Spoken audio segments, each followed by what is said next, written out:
Olá, bom dia, meus queridos amigos, que a graça de Jesus, o amor de Deus o Pai e a comunhão maravilhosa do Espírito Santo se faça presente na minha e na sua vida, amém? Queridos, hoje vamos para o 5º capítulo do livro O Desejado de Todas as Nações. Então, eu estou fazendo uma série, é um livro longo, né? Mas aos poucos vamos aí crescendo em graça, em sabedoria e graça diante de Deus e dos homens, né? Mas antes de irmos para o resumo propriamente dito do 5º capítulo do livro O Desejado de Todas as Nações, né, já gostaria de te convidar, né, para se inscrever no canal, né, Família Melo Dia a Dia com Deus, né? Se inscreva em nosso canal caso você não seja inscrito, né? Também partilhe este conteúdo para que outras pessoas conheçam mais a respeito do nosso Deus. Então, se inscreva, partilhe, né? E deixe o seu like. Exatamente.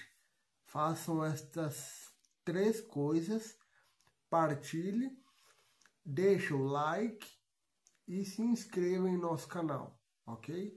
Para que você seja abençoado a cada conteúdo novo aqui postado no canal. Estamos também em andamento com a série As 7 Palavras de Maria, né? É um outro conteúdo poderosíssimo também acerca da palavra de Deus, né? Que está, são 7 declarações de Maria que está na palavra de Deus, né? Estamos examinando uma após uma, né? E acredito que esteja sendo uma bênção para você e sua família, ok? Então vamos lá. 5º capítulo do livro Desejado de Todas as Nações. Esse capítulo, eu vou deixar escrito aí, né, na descrição, né, mas já adianto, né, esse capítulo tem por título A Dedicação, né? Então vamos ver aí, conhecer um pouco mais a respeito da infância, da vida, né, de José e Maria, pais de nosso Senhor Jesus Cristo. Amém? Então, olha só. O 5º capítulo, ele nos revela a ida de José e Maria no templo de Jerusalém, certo? Então, eles vão lá para apresentar Jesus, né? Conforme a lei ordenava, né? Então, a lei aqui é de Êxodo, capítulo 3. Você pode ver depois, com mais calma, né? Que para cada animal que fosse morto, era um resgate do filho primogênito da família, ok? Então, a morte dos animais resgatava, assim, o filho da família, né? Simbolizando aí um simbolismo a respeito da morte de Jesus, né? Então, ele morreu para que nos pudesse resgatar, né, do pecado, né? Então, o Evangelho, ele está envolto em símbolo, uma simbologia muito, muito, muito interessante, né?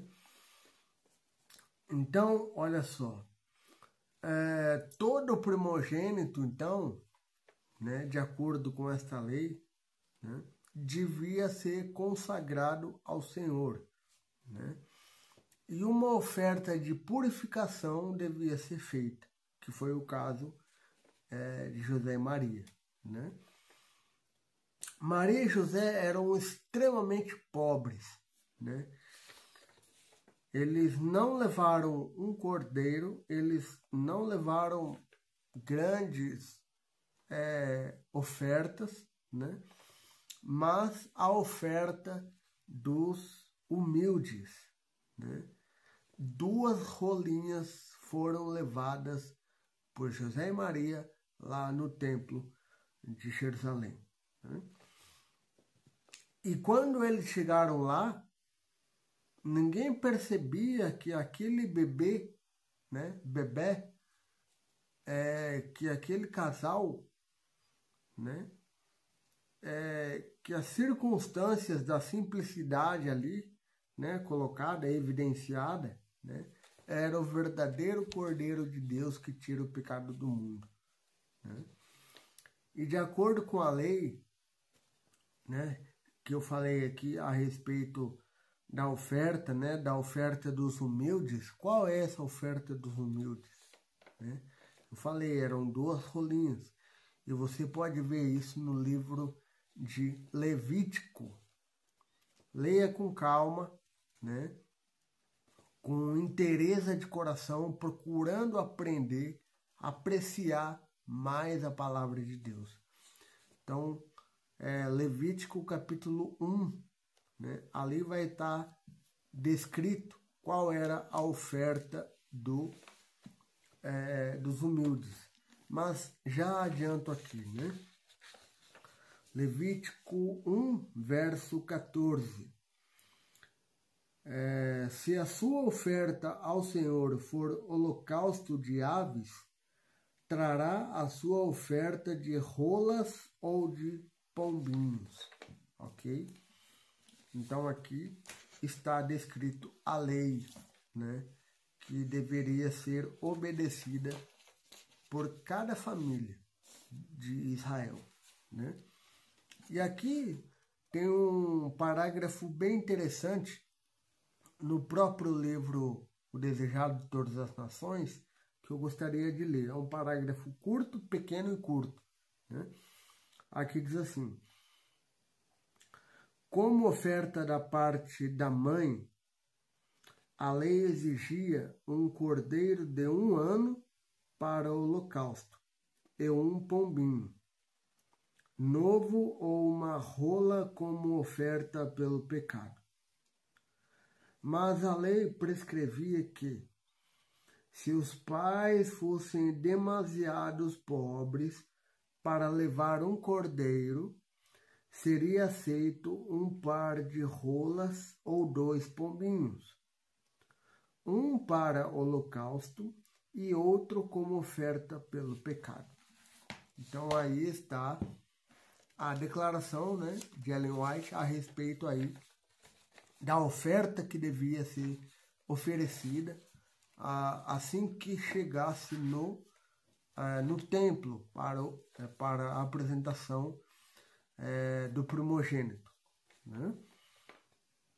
E quando chegaram lá no templo, apenas 2 pessoas souberam o que aquele casal estava entregando ali, né? Ou seja, apenas 2 pessoas aguardavam em fé a vinda do Messias. E quem eram estas pessoas?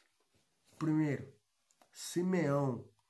O sacerdote Simeão aguardava com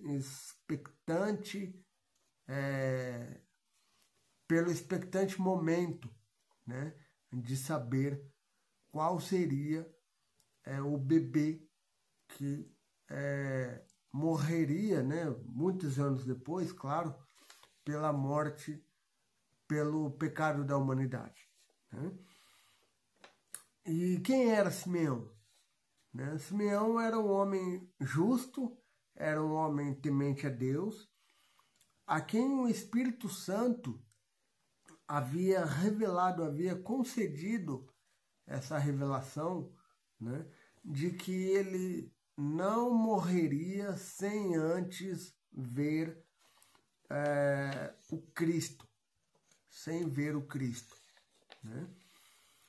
E quando ele tomou nos braços o infante, né, a criança, ele proclamou sem hesitar, né? E esta proclamação está também na Bíblia, né?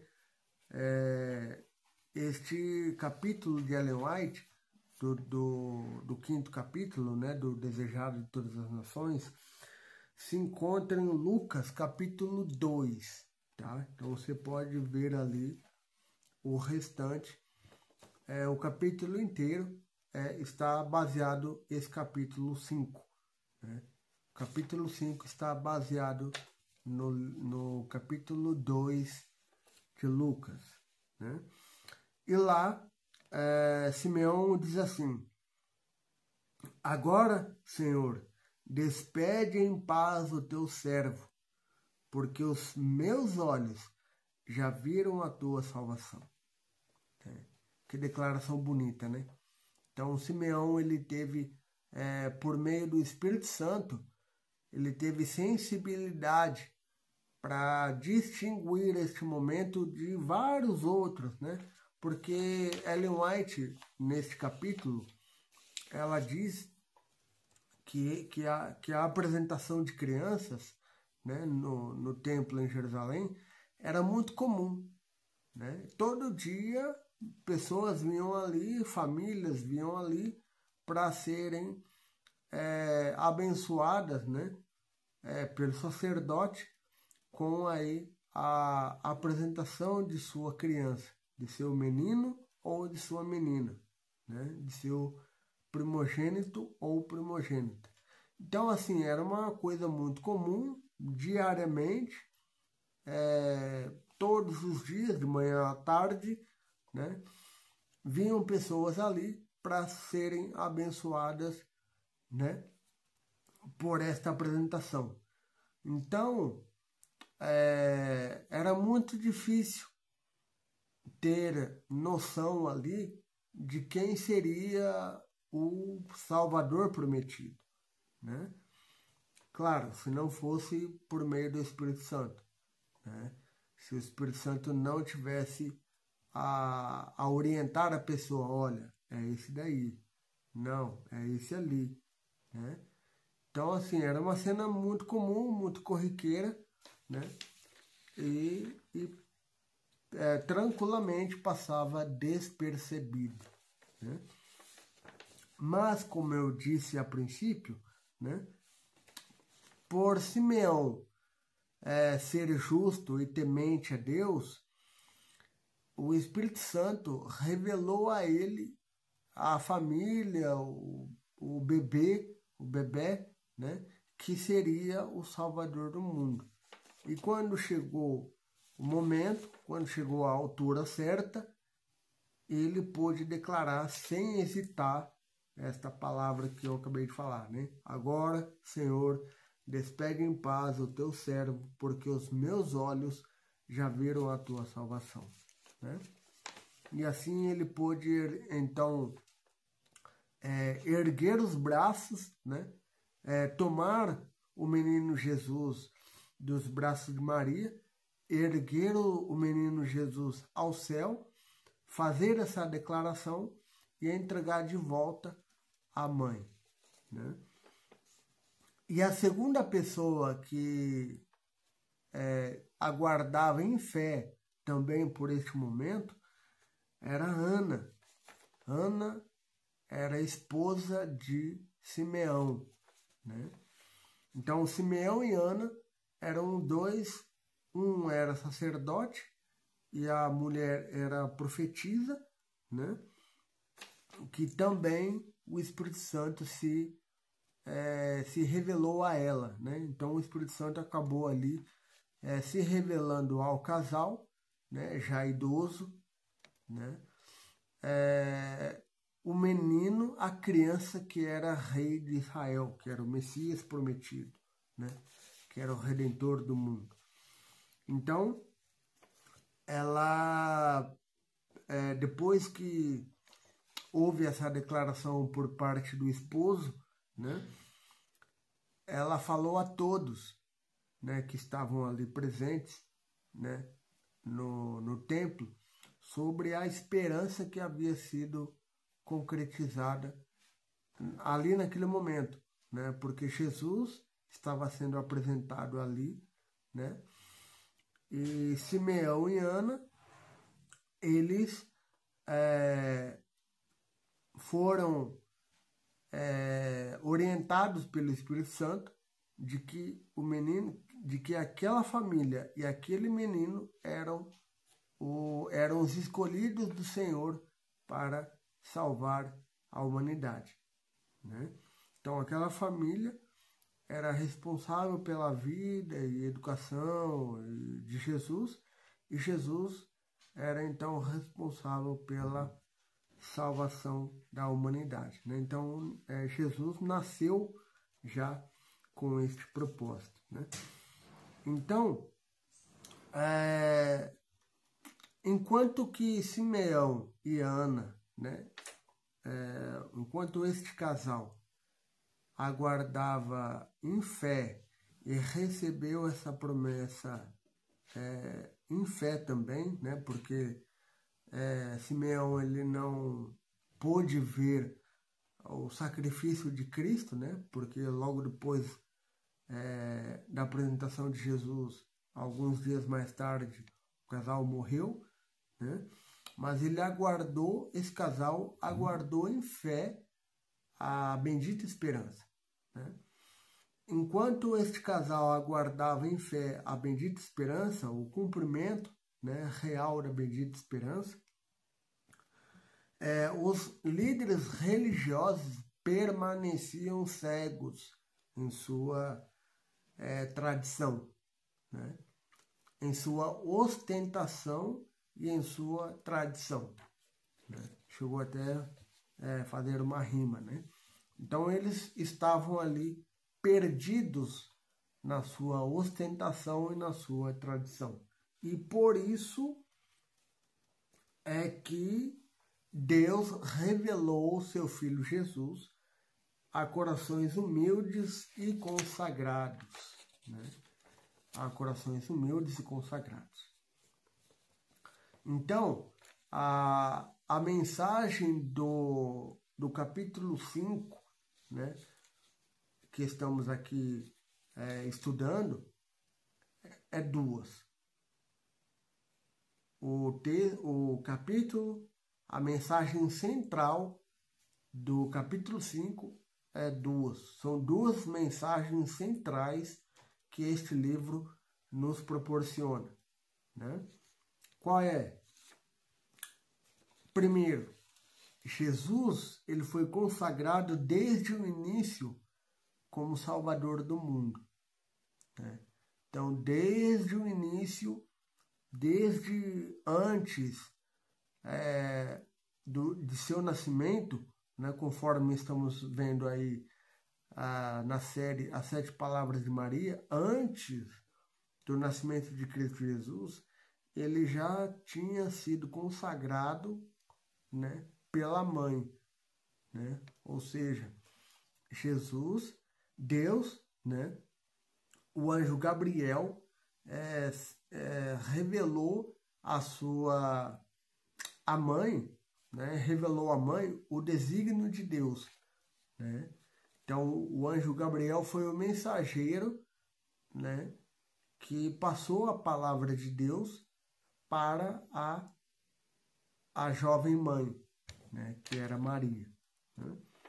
Então, ele foi consagrado já no antes do ventre de Maria, né? Ele já tinha sido consagrado como Salvador, né? O verdadeiro Cordeiro de Deus que tiraria o pecado do mundo, né? De acordo aí, esta frase, né? O Cordeiro de Deus que tira o pecado do mundo se encontra em João 1:29, né? E qual é a segunda mensagem? A segunda mensagem é que Deus nos mostra, a mim e a você hoje, nos dias de hoje, nos dias atuais, que não são as riquezas, que não são as posições, as altas posições, né, ou então a ostentação, né, que são requisitos para a revelação do Espírito a nós, a mim e a você, né? Então, Deus não trabalha com ostentação, né? Quem trabalha com ostentação é o inimigo de nossas almas, Satanás, né? Ele sim é que ostentou ser igual a Deus, e a gente sabe aí o resultado dessa ostentação, né? E Deus trabalha por um outro método, não muito convencional, mas tem tido resultados positivos no coração daqueles que anseiam aguardar em fé o retorno de Jesus a esta terra, né? Quebrantamento, exatamente. Deus trabalha por quebrantamento e não por ostentação, né? Que isso fique muito bem claro para mim e para você. Deus trabalha por quebrantamento e não ostentação, né? Então ele deseja quebrantar a nossa alma, o nosso espírito, a nossa humanidade. Ele deseja nos quebrantar para que, assim quebrantados, sejamos semelhantes a Cristo Jesus, né? Porque toda vez que almejamos a ostentação, cada vez mais ficamos distantes da graça de Jesus. Por outro lado, quando permitimos ser quebrantados pelo Espírito do Senhor, ficamos cada vez mais próximos de sua graça. É simples assim, né? É simples assim. Então, Deus trabalha por quebrantamento, e o quebrantamento, por muitas vezes, ele faz crescer a nossa fé, a nossa entrega sincera, né? E, consequentemente, a nossa honestidade para com Deus, né? E também a aplicação para nós hoje, né, deste livro também são duas, né? Assim como Maria e José consagraram Jesus a Deus, somos chamados a consagrar nossa vida e nossos filhos ao Senhor Jesus, né? Então é um chamado prático, né? Consagrar minha vida, consagrar a sua vida a Cristo Jesus, né? Não tem coisa melhor, não tem algo mais significativo para Deus do que termos nossa vida entregue ao altar do Senhor, né? E a segunda coisa, a segunda mensagem, né, para nós é que, da mesma forma como Simeão e Ana, né, esperaram em fé, crendo que Deus sempre cumpre suas promessas no tempo certo, né? Também nós hoje somos chamados a esperar em fé pelo tempo, pelas promessas de Deus, no tempo que Deus designar, né? No tempo que Deus desejar, né? Porque o nosso tempo é diferente do tempo de Deus, né? E devemos aguardar em fé, já crendo, né, que obtemos aí a promessa, né? E que Deus nos ajude sempre a aguardar em fé. Por vezes não é fácil aguardar em fé, esperar em fé. Isso exige muito de nós, né, como seres humanos, né? E nem sempre estamos dispostos a esperar, a aguardar. E aí é que se encontra as maiores ruínas de nossa vida, né? Por quê? Porque os propósitos de Deus são muito maiores do que os nossos propósitos, né? Então veja que o esperar, o aguardar, tem muito mais resultado, e não só para nós, mas para Deus, né? Do que não termos, não realizarmos aquilo que Deus deseja que realizemos, né? Como eu falei, os sonhos de Deus são bem maiores do que os nossos, né? Então veja, a espera, né? Quando sabemos esperar, nossa, é uma bênção a mais ditosa de um mortal, né?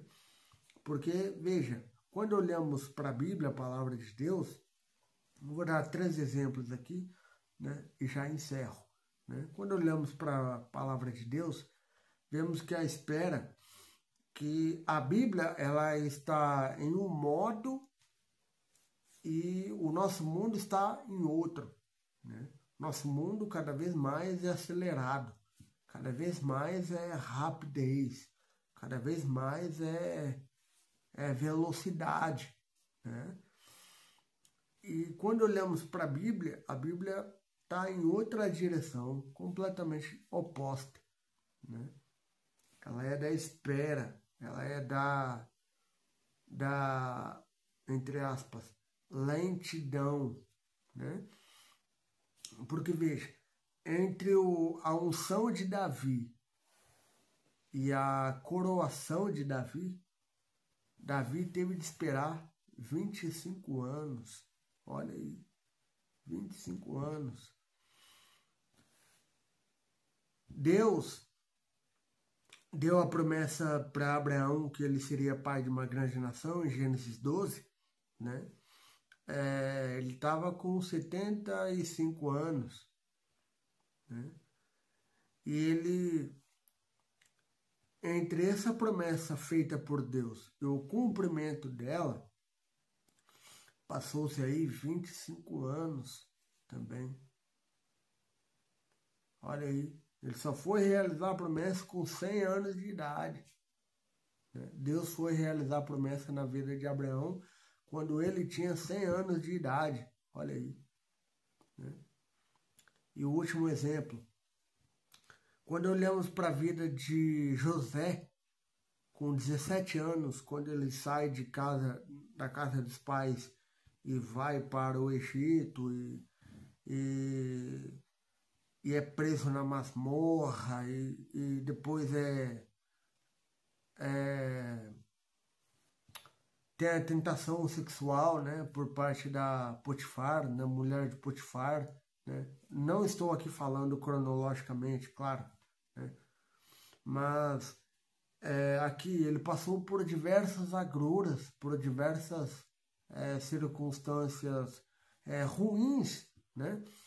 Então, ou seja, ele, da saída da casa dos pais até ele ser governador do Egito com 30 anos de idade, ele esperou por 13 anos, dos 17 aos 30.